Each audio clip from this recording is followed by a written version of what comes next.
কালীগঞ্জে মাঠ থেকে অজ্ঞাত নারীর লাশ উদ্ধার। সুলতান আল এনামের তথ্যচিত্রে দেখুন বিস্তারিত।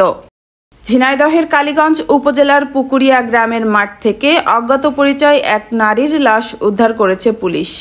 শনিবার ৮ নভেম্বর সকালে উপজেলার পুকুরিয়া মোল্লাকুয়া সড়কের বড়খাল মাঠের পাশে রাস্তার উপর লাশটি পড়ে থাকতে দেখে স্থানীয়রা পুলিশে খবর দেন। খবর পেয়ে কালীগঞ্জ থানা পুলিশ ঘটনাস্থলে পৌঁছে লাশটি উদ্ধার করে ময়না তদন্তের জন্য ঝিনাইদহ সদর হাসপাতালের মর্গে পাঠায়। নিহত নারীর বয়স আনুমানিক ৫৫ বছর বলে ধারণা করা হচ্ছে। স্থানীয়দের কেউই তার পরিচয় শনাক্ত করতে পারেননি।